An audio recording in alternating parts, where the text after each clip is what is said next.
Good morning, friends of Mark Ellie Farm. We got another cold morning going today, so we're going to do some inside stuff. I have some leftover beef that we're going to take care of. We're going to make into some beef tamales.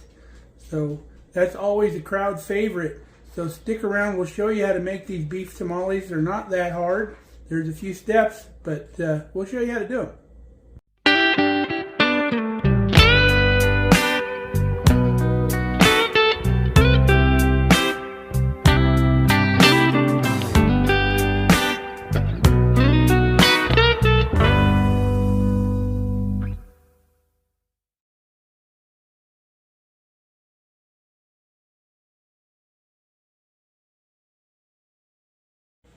So let's get right into it. So we bought some corn husks for the process because that's what's traditionally used. We got enough corn out in the yard. We probably could have went and collected a bunch, but they're all dirty. We got these from the store. Most of your grocery stores will have these in the ethnic aisle now. So we're going to take these and we're going to put these in our big pot and we're going to submerge them in warm water. Now I'm real careful when I handle these because they're pretty brittle because they're dry.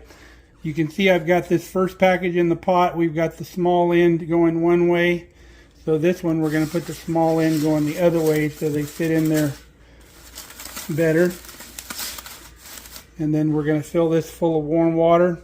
We'll get like a plate or something to set on top to hold them underwater because they're going to want to float.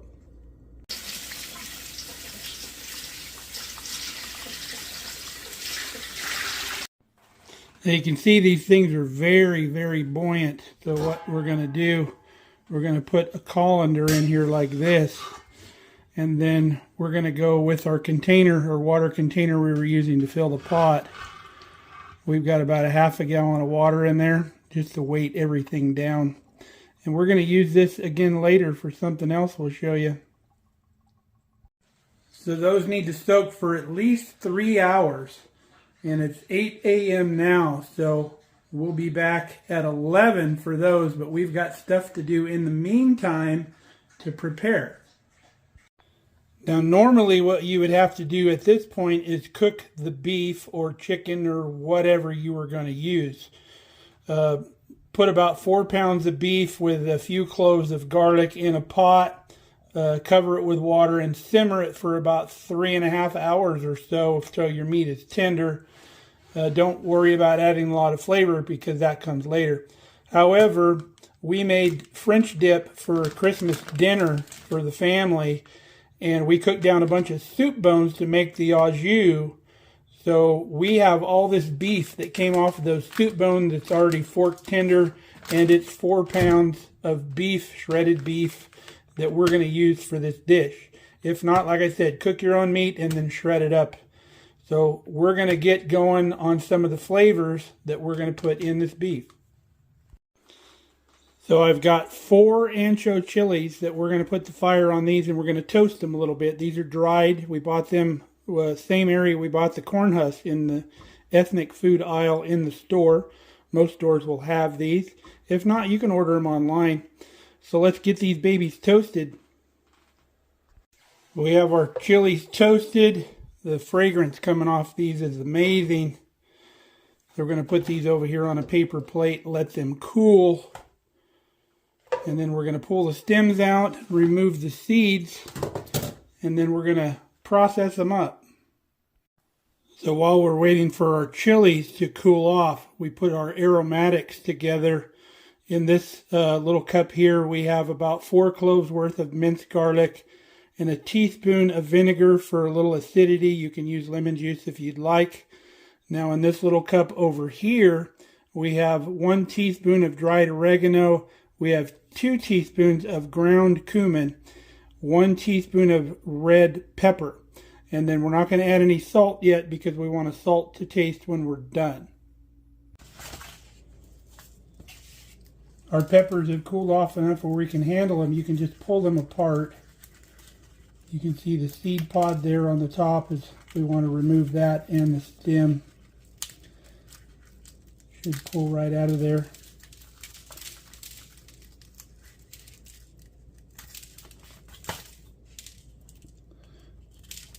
Any pod left on that stem we'll pull off.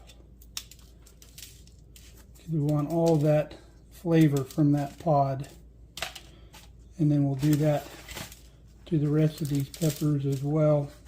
This one doesn't have a stem, but it should still have a pod in there. The seed pod. Dump all those seeds out of there.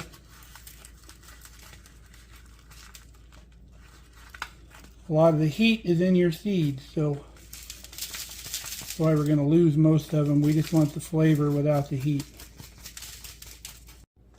Once you got the pepper clean of all your seeds, I have my little food processor thing here.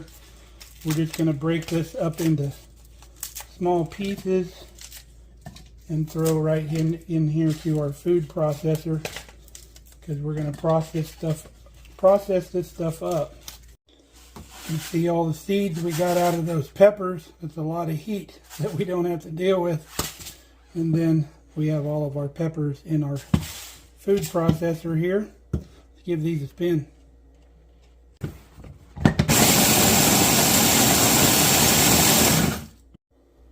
There's what our peppers look like once they've been pulsed a few times. It's going to add some just absolutely wonderful flavor to our tamales. So we're going to get our filling going. So we're going to start with 2 tablespoons or 1/8 of a cup of oil. I'm going to use olive oil for this. You can use whatever oil you want.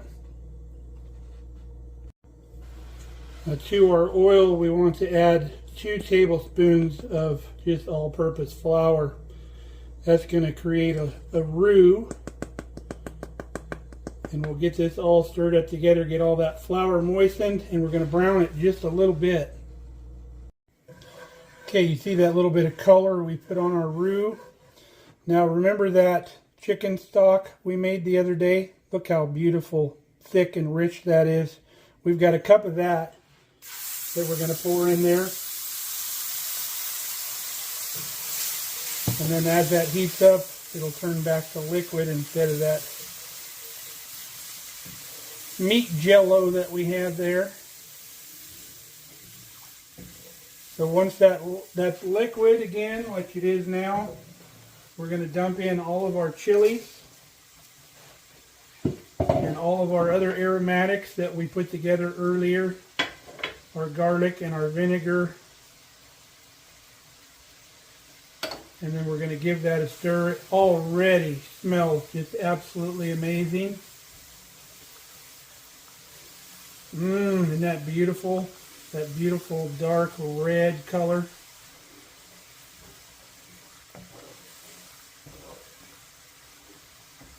Look at that intense red color we got going on there. So now we're going to turn the fire down to kind of a medium low. We're going to add our beef. Got 4 pounds of already cooked beef here, nice and tender already.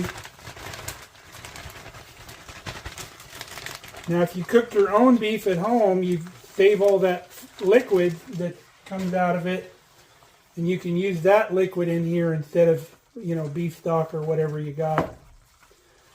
But we'll give this all a stir and we'll show you what it looks like once it's broken up and comes together. Alright, doesn't look that look fantastic?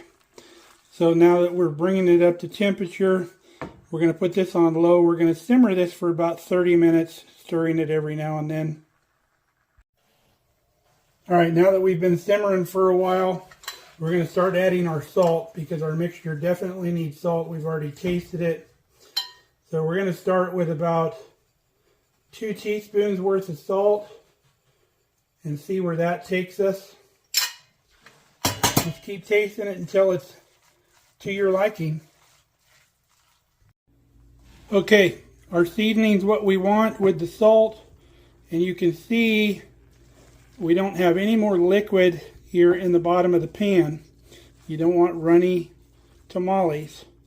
So that's what you're looking for. We're going to turn the fire off.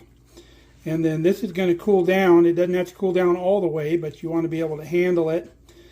And we're going to start working on our masa.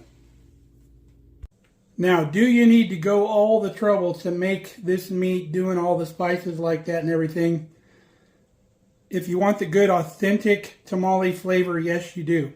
If you want to make some pretty decent gringo tamales, just if you've got 4 pounds of beef, dump in 4 packages of that taco seasoning or fajita seasoning or whatever you want, and you'll still have a decent tamale.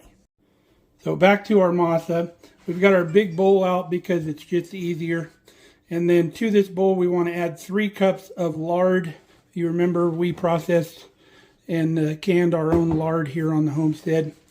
So 3 cups in the bowl.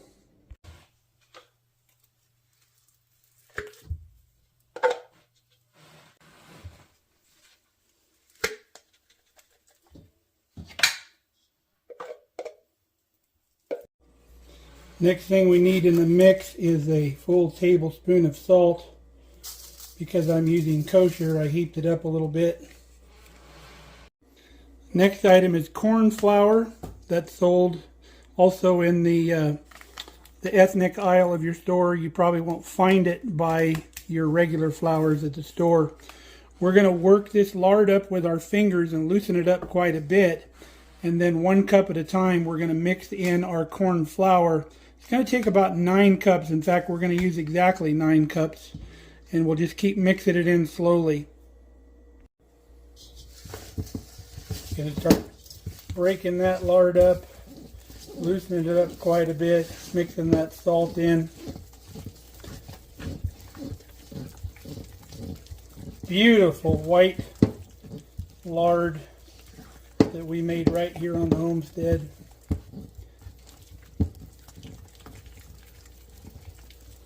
You want to make it look like cake frosting almost.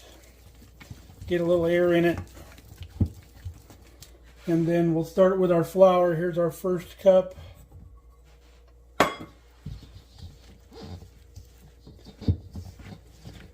If you've never cooked with lard before, it makes an amazing product.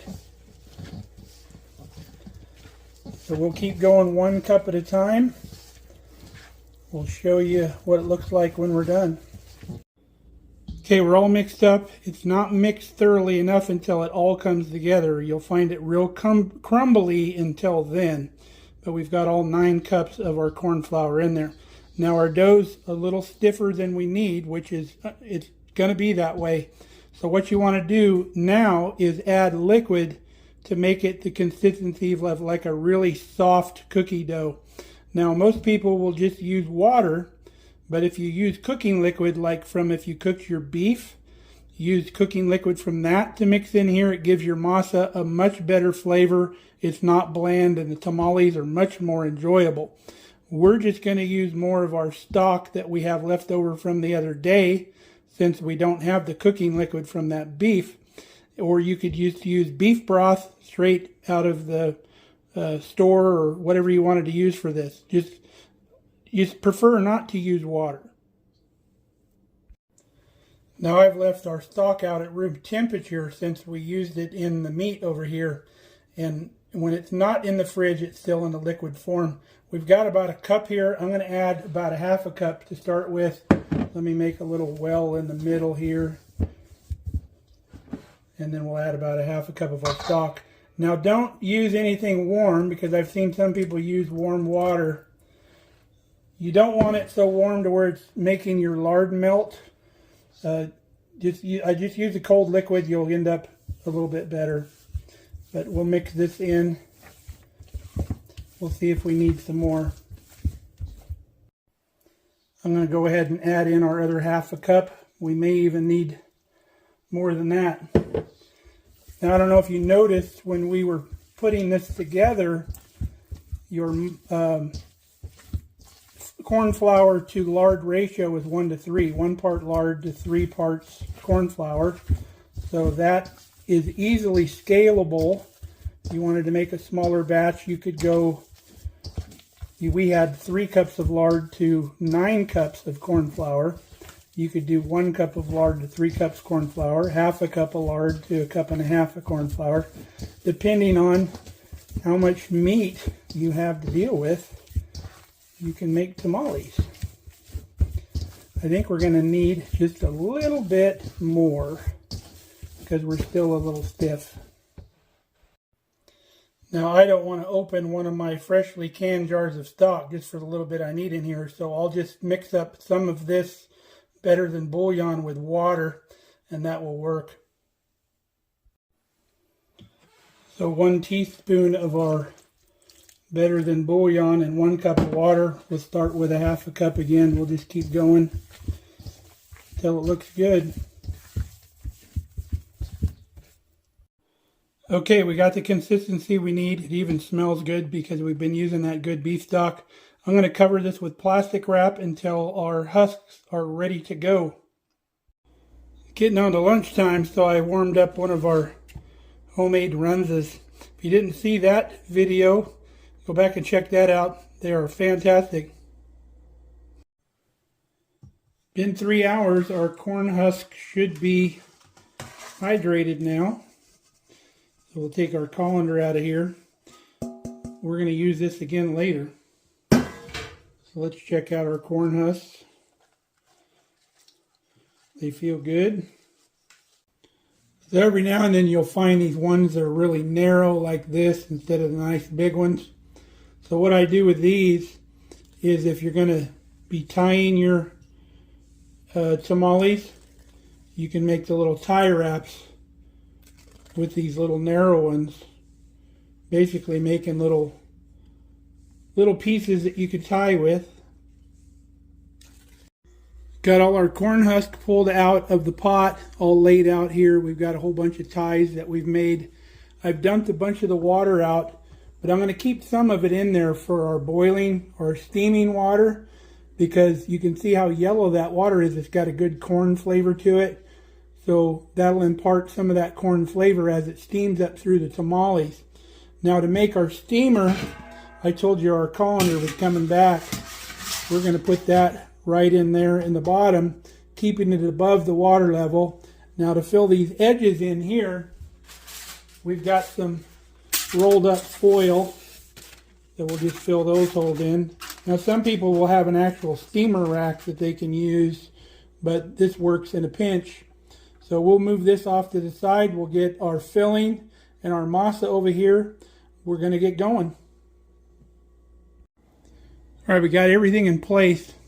Let's make some. So get one of your corn husks here. We're using a number 20 disher to get our masa in here.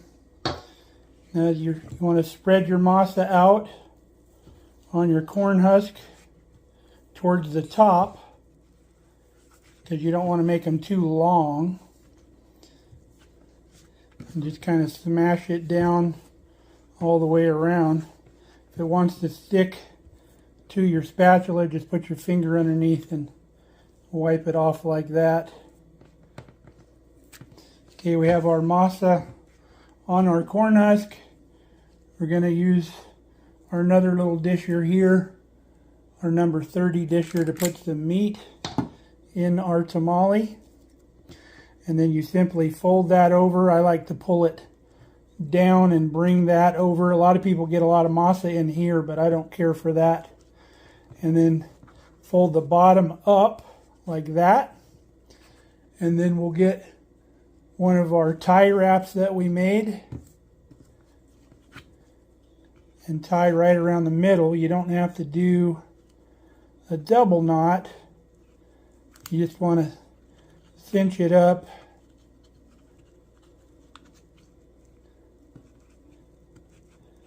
just to kind of hold it together like that, and then put it in the pot. Now some people won't tie them, they'll just lay them in the pot to where this is held up. So it's not absolutely necessary to tie them. And then you just stack them vertically in the pot, fill this whole pot up with them.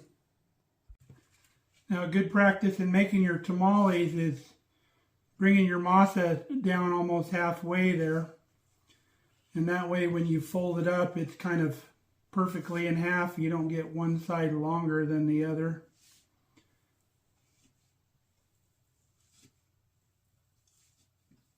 About like that.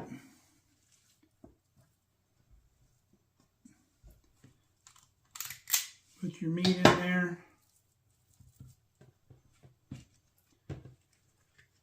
Roll it over. Make a nice little tight package and then fold your bottom up. You can see how that's kind of even like that. Now a lot of the Mexican families out in California, they would get together at Christmas and make tamales. They'd have the whole family over and everybody'd help. They get a big production line going, which you could imagine would go a lot faster than just doing this by yourself. Takes a while by yourself. And then a coworker of mine, they would actually make tamales and then have their Christmas party that night and invite us all over. And we would have fresh tamales. And we'd all bring sides and whatever we wanted to drink. And it was a fun time.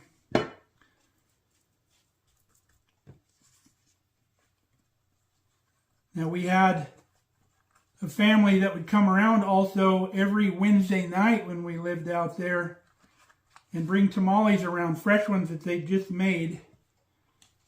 And then they'd sell them for $1 a piece. They could get a dozen tamales for $12. And you could pick which flavor you wanted. They were always nice and warm. In the back of their car, they had the pot. And whatever you wanted, they'd get them out of the pot, put them in a little plastic bag for you, and package them up and bring them right up to your door. They would send the kids to the door to ask what your order was. And then the mom would be out in the car filling the orders, and then the kids would run them back to the door. And we'd always tip the kids. And they were fantastic tamales. They were, like I said, they were warm. And we used to enjoy warm tamales every Wednesday night. It was fantastic.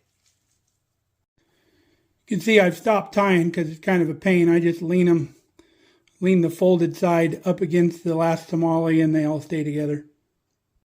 Now some of the ladies, when they would make tamales, they'd put an olive down here on the end. We always thought it was special when you found the ones with the olives.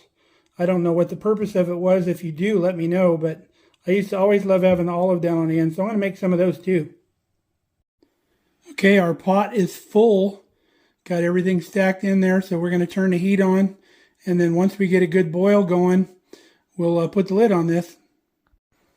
Now I've got more corn husk and more filling, so I'm going to make up some more masa. We can do another pot or a smaller one once this gets done. Okay, we're boiling and we got steam. We're going to turn down to about medium-low heat. And then we're going to put our lid on. And then these are going to go for 1 hour.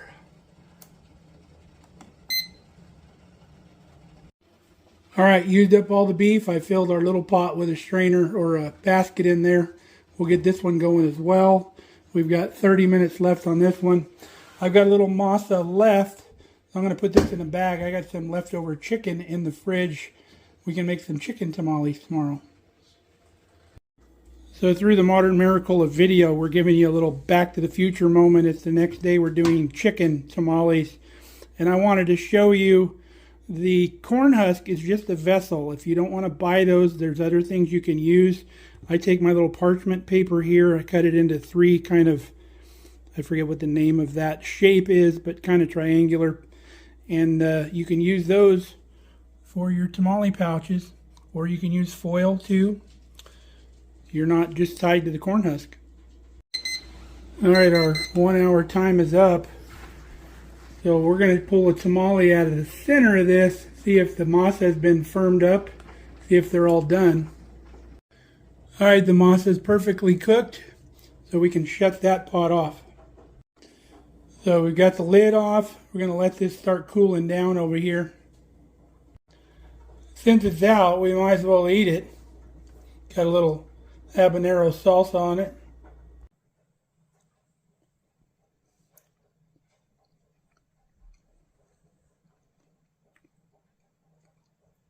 That's a good tamale, baby.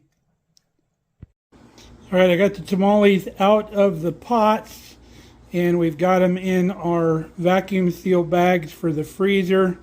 We've got about 5 dozen that we made. I've got some saved out for supper. We're going to let these cool off a little bit more before we seal them up and get them in the freezer.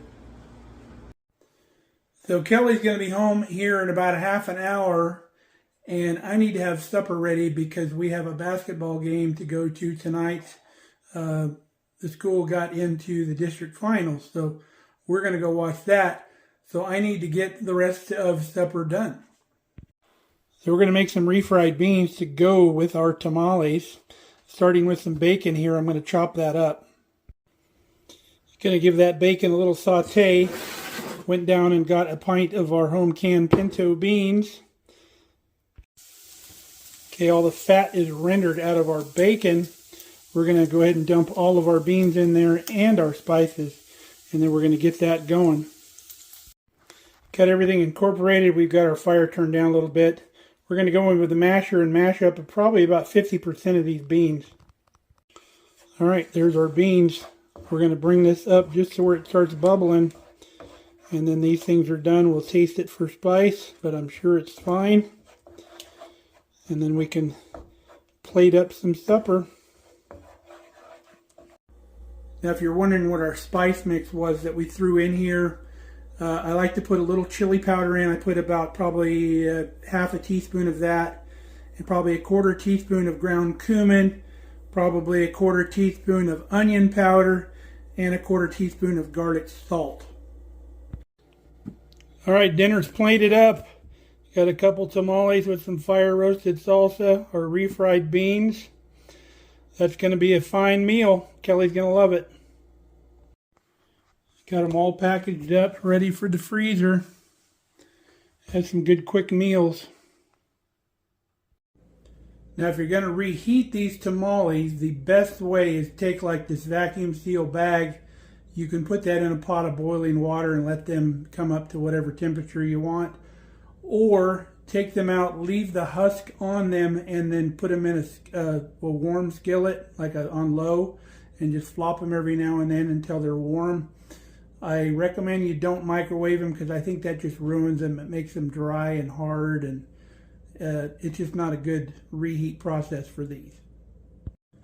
Okay, folks, it's time for us to beat feet down the road and get to our basketball game. I hope you enjoyed the video as much as we enjoyed supper, that's for sure. And I hope you try this recipe. It's a little labor intensive, but it's not bad.